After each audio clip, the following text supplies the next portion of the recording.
Everyone, मैं हेमंत स्वागत करता हूं आपका टेक्नो एकेडमी चैनल पे। तो आज का जो हमारा टॉपिक रहने वाला है उसका नाम है टाइप्स ऑफ एरर, यानी कि जो हमारी कोडिंग में जितने टाइप के एरर होती है इन सब के बारे में आज हम डिस्कस करेंगे। तो चलिए आज का वीडियो अपन स्टार्ट करते हैं। तो वीडियो स्टार्ट करने से पहले आपको यहाँ दिख रहा होगा कि हमारा जो कोर्स है कंप्यूटर टीचर के लिए वो हमारी ऐप टेक्नो एकेडमी ऐप पे लाइव हो चुका है। तो अगर आप कोर्स परचेज करना चाहते हैं तो आप डाउनलोड कर सकते हैं Techno Academy app only at 2.99 rupees, और इसके साथ में आपको मिलेगी टेस्ट सीरीज फ्री। तो जल्दी से इस कोर्स को परचेज कीजिए और अपनी तैयारी को स्टार्ट करिए। तो चलिए आज स्टार्ट करते हैं अपना टॉपिक जिसका नाम है टाइप्स ऑफ एरर्स। देखो, टाइप्स ऑफ एरर्स पढ़ने से पहले हमें ये जानना जरूरी है कि एरर होती क्या है एक्चुअल में। तो देखो, what is an error in programming. तो एरर का मतलब क्या होता है? एरर को अगर हिंदी में ट्रांसलेट करें तो एरर का मतलब होता है बेसिकली मिस्टेक। मिस्टेक या फिर आप बोल सकते हो हिंदी में गलती। कि अगर आप कुछ लिख रहे हो, कुछ बना रहे हो, अगर आपसे कुछ गलती हो जाती है, कोई मिस्टेक हो जाती है, तो उसको क्या बोलते हैं? हम एरर बोलते हैं। अब यहाँ पे हम किसकी बात कर रहे हैं? किसकी बात कर रहे हैं? प्रोग्रामिंग की बात कर रहे हैं। तो प्रोग्राम लिखते टाइम पे अगर आपसे कोई कोड में गलती हो गई तो उसको क्या बोलेंगे? उसको बोलेंगे हम एरर। यहाँ पे क्लियर? तो एरर का मतलब है ऐसा कुछ जो प्रोग्राम को सही तरीके से रन होने से रोकता है। तो मान लो अगर आपने कोई कोड लिखा है अपने पास, आपने कोई किसी भी लैंग्वेज में कोई कोड लिखा है, अगर आपने कोड को रूल फॉलो करते हुए नहीं लिखा, उसमें कुछ ना कुछ मिस्टेक कर दी, तो क्या आउटपुट सही आएगा आपका? नहीं आएगा ना। तो आउटपुट क्या होता है आपका? सही तरीके से नहीं आता, जैसा आपने एक्सपेक्ट किया था वैसा आउटपुट नहीं आता। किसकी वजह से? एरर की वजह से। तो क्लियर है एरर क्या होती है? तो एरर्स को फिक्स करना जरूरी होता है ताकि प्रोग्राम क्या दे सके? एक्सपेक्टेड आउटपुट दे सके, यानी जो सही आउटपुट, सही रिजल्ट आपको चाहिए था वो मिल सके। किससे? आपको एरर को सही करने से। ठीक है, आगे चलते हैं। तो अब देखते हैं अपना एरर की कितने टाइप की होती है। तो आपको यहाँ पे दिख रहा है एरर कितने टाइप की होती है। एरर के 3 प्रकार होते हैं। कौन कौन से? पहला एरर का प्रकार है आपका सिंटैक्स एरर, दूसरा एरर का टाइप आपका लॉजिकल एरर, और तीसरी एरर आपकी रन टाइम एरर। तो एरर कितने टाइप की होती है? 3 टाइप की error, syntax error, logical error और तीसरी रन टाइम एरर। ये जो रन टाइम एरर है इसी का दूसरा नाम होता है एक एक्सेप्शन। रन टाइम एरर को क्या बोलते हैं? हम एक्सेप्शन भी बोलते हैं। क्लियर? अब तीनों एरर को हम एक एक करके यहाँ पे देखते हैं। तो देखो, पहला है अपना सिंटैक्स एरर। तो देखो, नाम से पता लग रहा है सिंटैक्स का मतलब क्या है, आपको पता है? सिंटैक्स का मतलब क्या होता है? कोई भी आपको कोड लिखते हो उसका जो फिक्स स्ट्रक्चर होता है, स्ट्रक्चर ऑफ कोड। तो स्ट्रक्चर जो होता है आपके कोड का उसी को हम क्या बोलते हैं? सिंटैक्स बोलते हैं। फॉर एग्जांपल, जैसे रियल लाइफ में हम इंग्लिश लैंग्वेज की बात करते हैं, तो जो भी एक लैंग्वेज होती है, जैसे इंग्लिश ले लो, हिंदी ले लो, हर लैंग्वेज में हम सेंटेंस लिखते हैं। और सेंटेंस लिखने का कुछ ना कुछ क्या होता है? एक पर्टिकुलर तरीका होता है, उसका फिक्स स्ट्रक्चर होता है। जैसे अपन इंग्लिश में क्या लिखते हैं? पहले सब्जेक्ट लिखते हैं, फिर वर्ब लिखते हैं, बचपन में पढ़ा है ना इंग्लिश में, फिर लास्ट में क्या लिखते हैं? ऑब्जेक्ट लिखते हैं। यानी एक सेंटेंस लिखने का फिक्स एक स्ट्रक्चर है, किसमें? इंग्लिश लैंग्वेज में। वैसे ही आपकी प्रोग्रामिंग में भी हर लैंग्वेज में क्या है? सिंटैक्स या फिर कोड लिखने का क्या होता है? स्ट्रक्चर होता है, जिसको क्या बोलते हैं? हम सिंटैक्स यहाँ पे कहते हैं। तो अगर आपने सिंटैक्स को फॉलो नहीं किया तो जो एरर आएगी उसके कारण उसको क्या बोलेंगे? हम उसको बोलेंगे सिंटैक्स एरर। क्लियर? तो जब हम सी के रूल्स मतलब जो सिंटैक्स होना चाहिए था, जो स्ट्रक्चर होना चाहिए था, सी के रूल्स को फॉलो नहीं करते हैं तो क्या आती है? सिंटैक्स एरर आती है। क्लियर है बात? फॉर एग्जाम्पल देखते हैं, यहाँ पे क्या लिखा हुआ? प्रिंटफ। प्रिंटफ क्या होता है? एक फंक्शन होता है जो कि स्टेटमेंट को प्रिंट करने का काम करता है। डबल कोड, अब इसका हमने देखा था इनपुट आउटपुट फंक्शन, आप पढ़ चुके हैं। वहां पे क्या देखा था हमने? इसका सिंटैक्स देखा था। क्या होता है? डबल कोड के अंदर जो भी मैसेज हमको प्रिंट कराना होता है लिखते हैं, लास्ट में ब्रैकेट क्लोज करके। अब क्या लास्ट में क्या है? यहाँ पे सेमीकोलन आना चाहिए था। क्या आना चाहिए था? सेमीकोलन। क्यों? क्योंकि आपको पता है प्रिंटफ का सिंटैक्स क्या होता है, या फिर सी लैंग्वेज में एक रूल होता है कि कोई भी आप स्टेटमेंट लिखो तो एंड किससे करोगे? हमेशा सेमीकोलन से करोगे। तो यहाँ पे सेमीकोलन आपका मिसिंग है, इसी वजह से क्या देगा ये? यहाँ पे सिंटैक्स एरर आपको शो करेगा। तो कंपाइलर मतलब जो इसको कंपाइल करेगा, इसको मशीन लैंग्वेज में ट्रांसलेट करेगा। तो कंपाइलर ऐसे एरर्स को डिटेक्ट करता है और एग्जैक्ट लाइन भी बताता है, यानी कि कौन सी वाली लाइन में आपकी एरर। क्योंकि आपका प्रोग्राम तो क्या होता है? बहुत सारी मल्टीपल लाइन होती है उसमें। ठीक है, कुछ फिक्स लाइन थोड़ा होती है, बहुत सारी होती है। तो कौन सी वाली पर्टिकुलर लाइन में एरर है आपकी, ये भी कौन बताएगा? आपका कंपाइलर बताएगा। क्लियर? की पॉइंट है इसमें कि ये एरर्स जो होती है वो कंपाइल टाइम पर आती है। कंपाइल टाइम पर आने का मतलब क्या है? कि जब प्रोग्राम अपना एग्जीक्यूट हो रहा होता है, यानी कि जब उसको हम हाई लेवल लैंग्वेज से लो लेवल लैंग्वेज में कन्वर्ट कर रहे होते हैं, उस टाइम पे जो एरर आती है उसको क्या बोलेंगे? हम उसको बोलेंगे सिंटैक्स एरर। तो आपको मेन क्या ध्यान रखना है यहाँ पे? सिंटैक्स एरर किसकी वजह से आती है? आप फिक्स सिंटैक्स या फिक्स रूल फॉलो नहीं करते उसकी वजह से। दूसरा पॉइंट क्या ध्यान रखना है आपको? कि ये कौन से टाइम पे आती है, रन टाइम पे, कंपाइल टाइम पे? ये आती है आपकी कंपाइल टाइम पे। क्लियर है? उसको डिटेक्ट कौन करता है? सिंटेक्स एरर को, इसको डिटेक्ट करने का काम करता है आपका कंपाइलर। ठीक है बात? नेक्स्ट चलते हैं। सेकंड जो आपके एरर वो है आपकी लॉजिकल एरर। तो देखो लॉजिकल एरर क्या होती है? अगर आपके एरर प्रोग्राम में कोई एरर आपके गलत लॉजिक की वजह से है, लॉजिक मतलब कोई भी स्टेटमेंट आप प्लस माइनस गुणा भाग कुछ भी गलत तरीके से कर देते हो, तो अगर आपका लॉजिक ही गलत है तो आपको आउटपुट भी क्या मिलेगा? गलत ही मिलेगा। तो क्या लिखा हुआ है यहाँ पे कि प्रोग्राम सिंटैक्टिकली सही होता है। सिंटैक्टिकली मतलब यानी प्रोग्राम का सिंटेक्स तो अपना सही होता है, फिक्स स्ट्रक्चर अपने सारे रूल फॉलो किए हुए होते हैं, फिर भी अपने प्रोग्राम का आउटपुट क्या आता है? गलत आता है। किस रीजन की वजह से? कि आपका प्रोग्राम का जो लॉजिक है वो गलत लिखा हुआ है, तो लेकिन आउटपुट गलत देता है। किस वजह से? लॉजिक की वजह से। तो ये एरर्स क्या होती है? डेवलपर की सोच या फिर लॉजिक में मिस्टेक के कारण होती है। बात समझ में आ गई? यानी कि कोई मान लो आपने फॉर्मूला यूज किया वहां पे, फॉर एग्जाम्पल आप एरिया ऑफ रेक्टेंगल, आपने एरिया ऑफ रेक्टेंगल निकालने का एक प्रोग्राम बनाया, तो एरिया ऑफ रेक्टेंगल निकालने के लिए आप फॉर्मूला लगाओगे। क्या होता है फॉर्मूला? क्या होता है? लैंड इनटू ब्रेथ, यानी एल इनटू बी, ये फॉर्मूला होता है। अगर मान लो आपने गलती से मल्टीप्लाई की जगह प्लस या डिवाइड कुछ कर दिया, तो आपको बताओ एरिया सही मिलेगा या गलत मिलेगा? ऑब्वियसली गलत मिलेगा, क्योंकि प्रोग्राम का लॉजिक क्या था? एल इंटू बी होना चाहिए था, लेकिन आपने मल्टीप्लाई की जगह कुछ प्लस या माइनस कुछ भी और गलत अपना फॉर्मूला लगा दिया, तो इससे क्या होगा? आपका प्रोग्राम का लॉजिक गलत हो जाएगा, और इसकी वजह से जो एरर आएगी वो क्या होगी? वो हो गया आपकी लॉजिकल एरर। ठीक है? देखो ये प्रोग्राम रन तो हो जाएगा, कंपाइल तो आपका हो जाएगा, लेकिन आपको आउटपुट गलत मिलने वाला है। किसकी वजह से? लॉजिक की वजह से। तो क्लियर है लॉजिकल एरर क्या होती है? एग्जांपल देख लेते हैं इसका। यहाँ पे एक वेरिएबल ए, उसमें वैल्यू है 10, बी है इसमें वैल्यू कितनी है? 20। अब मैं क्या निकाल रहा हूँ? इन दोनों का एवरेज निकाल रहा हूँ। तो एवरेज क्या होता है आपको पता है कि दोनों नंबर को ऐड कर दो, डिवाइड किससे कर दो? 2 से डिवाइड कर दो। क्लियर? तो मैंने ए और बी को ऐड कर दिया और डिवाइड किससे किया? 2 से। तो अगर आपको दिखने में तो ये चीज एकदम सही लग रही होगी कि दोनों का ऐड किया और 2 से डिवाइड किया, तो अपना आउटपुट सही आना चाहिए था, लेकिन यहाँ पे नहीं आएगा। क्यों? क्योंकि लॉजिक क्या है? गलत। क्यों? आपको इधर क्या दिख रहा है? यहाँ पे आपको क्या करना था? ए और बी को ऐड करना था, उसके बाद में जो रिजल्ट आता है उसको 2 से डिवाइड करना था, लेकिन यहाँ पे क्या किया आपने? बी में 2 का डिवाइड कर दिया यहाँ पे। तो इसमें रिजल्ट पता है कैसे आएगा? पहले ए बी में 2 का डिवाइड करेगा, उसके बाद जो रिजल्ट आएगा उसको ए में ऐड करेगा, जो कि एक गलत आउटपुट आपको शो करेगा। क्लियर?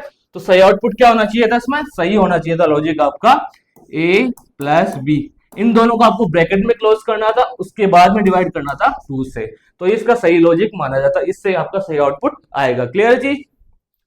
तो की पॉइंट क्या ध्यान रखना आपको यहाँ पे कि ये एरर्स जो होती है वो कंपाइलर डिटेक्ट नहीं कर पाता है। क्यों? क्योंकि कंपाइलर तो क्या चेक करता है आपका? सिर्फ और सिर्फ सिंटेक्स चेक करता है कि आपने जो कोड लिखा है वो सही तरीके से रूल्स को फॉलो करते हुए लिखा है या फिर नहीं लिखा।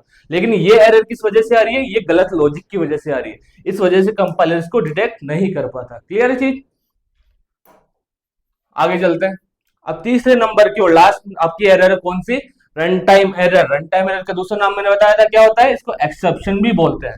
तो मेरे को एक बात बताओ, एक्सेप्शन का मतलब क्या होता है? हिंदी में नाम क्या होता है इसका? अपवाद। इसका मतलब क्या होता है कि कोई चीज एकदम नॉर्मल से हट के हो, यानी जैसी होनी चाहिए थी वैसी ना होके कोई दूसरे तरीके से आउटपुट आपको मिला, तो वो कौन सा होता है? एक्सेप्शन या फिर रन टाइम एरर इसको बोलते हैं। रन टाइम क्यों बोल रहे हैं इसको? क्योंकि कंपाइल होने के बाद में आती है, जब आपका प्रोग्राम रन हो रहा होता है उस टाइम पे जो एरर आती है उसको क्या बोलेंगे? रन टाइम एरर बोलेंगे। क्लियर? तो ये एरर्स क्या होती है? प्रोग्राम के रन होते समय आती है। क्लियर? एग्जाम्पल देखते हैं। किसी नंबर को 0 से डिवाइड करना, ये सबसे इंपॉर्टेंट आपके रन टाइम एरर्स में से एक है। कैसे? आपने बेसिक मैथ में पढ़ा है कि हम कभी भी किसी नंबर को 0 से डिवाइड नहीं कर सकते, उसका आंसर हमेशा क्या आता है? इन्फिनिटी आता है। क्लियर है चीज? तो हमने यहाँ पे क्या किया? मान लो आपने एक वेरिएबल लिया ए, उसमें वैल्यू डाल दी 10, या फिर कोई कोई भी वैल्यू डाल सकते हो, 15 20 50 कुछ भी। फिर मैंने बी वेरिएबल लिया, उसमें वैल्यू कितनी डाली? 0। अब मैं यहाँ पे लॉजिक लगा रहा हूँ क्या? एक सी नाम का वेरिएबल लिया मैंने और उसमें क्या कर रहा हूँ मैं? ए डिवाइडेड बाई बी कर रहा हूँ। तो ए डिवाइडेड बाई बी का मतलब है कि जो 10 है, ए की वैल्यू कितनी है? 10, उसमें मैं किसका डिवाइड कर रहा हूँ? मैं डिवाइड कर रहा हूँ 0 से।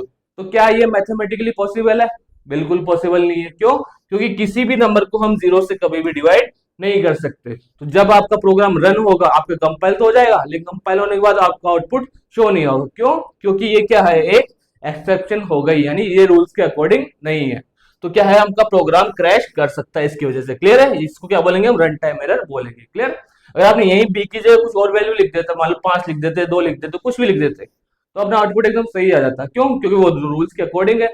लेकिन क्योंकि हम 0 से किसी नंबर को डिवाइड नहीं कर सकते, तो ये क्या माना जाएगा? एक एक्सेप्शन माना जाएगा। क्लियर?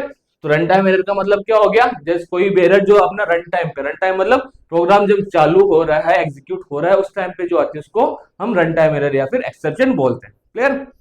एक और एग्जांपल अगर आप इसका लेना चाहो तो आप ले सकते हो। यहाँ पे एक एरर होती है, इसको बोलते हैं हम array out of bound, array out of bound error. इसका मतलब क्या होता है, आपने एरे की क्लास ली है, एरे में क्या होता है, एरे में हम मल्टीपल डेटास को क्या करते हैं, एक जगह एक वेरिएबल में असाइन करते हैं। तो मान लो आप एरे, ए नाम से आपने एक एरे बनाया, फिर क्या करते हैं हम उसमें इसके ब्रैकेट के बीच में साइज लिखते हैं। मान लो आपने 4 साइज का एरे बनाया, इसका मतलब है मैक्सिमम इसमें 4 एलिमेंट आप असाइन कर सकते हो। लेकिन आपने क्या कर दिया, यहाँ पे आपने 4 की जगह 5 एलिमेंट असाइन कर दिया। For example 1 2 3 4 5। तो साइज तो कितनी दी थी आपने, यहाँ पे 4 दी थी, वेरिएबल कितना डाल दिया इसमें, 5 डाल दिए। तो क्या चीज पॉसिबल है, ये चीज पॉसिबल नहीं है। तो ये किसके अंदर आएगी, array out of bound error आपको शो करेगा, जो कि किसका टाइप है, जो कि टाइप आपका रन टाइम एरर का। क्लियर। तो ये एरर आपको ध्यान रखनी है कि कौन सी वाली एरर किस कैटेगरी में आती है। ओके, आगे चलते हैं। अब लास्ट में एक टेबल बना रखी, कंपैरिजन टेबल है, जिसमें हम तीनों टाइप के एरर को समझेंगे कि कौन सी वाली एरर कब आती है, किस वजह से आती है और क्या नाम इसका होता है। क्लियर। तो सबसे पहले देखते हैं अपने टाइप ऑफ एरर। इसमें सबसे पहले सिंटेक्स एरर की बात करें तो सिंटेक्स एरर कब आती है आपकी, सिंटेक्स एरर कब आएगी, ये कंपाइल टाइम पे आएगी। जब आपका कंपाइलेशन का काम चल रहा होगा उस टाइम पे कंपाइलर आपका सिंटेक्स एरर को डिटेक्ट करता है। तो क्या कंपाइलर डिटेक्ट करता है, बिल्कुल हाँ। इसको कौन डिटेक्ट करेगा, कंपाइलर ही करेगा। एग्जांपल, कोई सेमीकोलन मिसिंग है, कोई कॉमा मिसिंग है, कोई परसेंटेज, कोई डबल कोट, कुछ भी अगर आपने मिस कर दिया जो कि अपने रूल्स के अकॉर्डिंग फॉलो नहीं करता हो, तो कौन सी एरर आएगी, आपकी सिंटेक्स एरर आने वाली है। क्लियर। फिर सेकंड आपका लॉजिकल एरर, ये क्या, ये कब आती है, प्रोग्राम के एग्जीक्यूट होने पर आती है। यानी कि जब प्रोग्राम एग्जीक्यूट हो रहा हो, चल रहा होता है, उस टाइम पे जो एरर आएगी वो लॉजिकल एरर आएगी। क्या इसको कंपाइलर डिटेक्ट करता है, नहीं करता।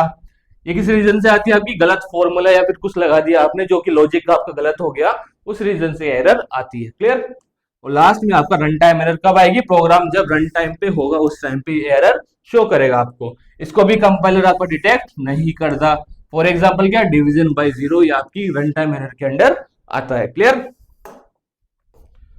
अब लास्ट में लिख लेते हैं एग्जांपल, लिख लेते हैं जो कॉमन एग्जांपल आपके एरर्स के। ठीक है, तो देखो सबसे पहले देखते हैं हम कौन सा अनडिक्लेयर्ड वेरिएबल, यानी एक एरर आपकी आ सकती है अगर आपने कोई वेरिएबल को डिक्लेयर नहीं किया। जैसे कि वेरिएबल यूज किया गया लेकिन डिक्लेयर नहीं किया गया। ठीक है बात, यानी आपने प्रोग्राम बनाया कोई, मान लो उसमें आपने लिखा लिखा, अब यहाँ पे क्या गया, आपने एक वेरिएबल को यूज कर लिया, लेकिन आपको पता है वेरिएबल को अगर आपको यूज करना है तो पहले आपको वेरिएबल को डिक्लेयर करना पड़ेगा, उसके बाद ही आप यूज कर सकते हो। ठीक है, तो आपने यूज तो कर लिया लेकिन डिक्लेयर वहां पे पहले नहीं किया, तो क्या करेगा, आपको एरर शो करेगा। क्लियर। और एरर कौन सी वाली आएगी, वो ये आएगी सिंटैक्स एरर।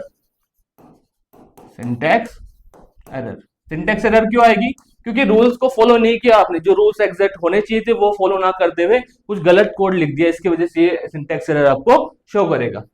उसके बाद में mismatch data type. Data type क्या है आपका, आपने डेटा कुछ गलत डेटा टाइप का डाल दिया और आप यूज कोई गलत डेटा टाइप करो। फॉर एग्जांपल, इंट को फ्लोट में असाइन कर देना। बात समझ में आ गई कि आपने वैल्यू तो लिए फ्लोट वाली लेकिन असाइन किस में कर दिया, आपने इंट में कर दिया, तो ये क्या गलत डेटा टाइप का आपका एग्जांपल हो गया, तो इससे भी आपको एरर शो कर सकता है।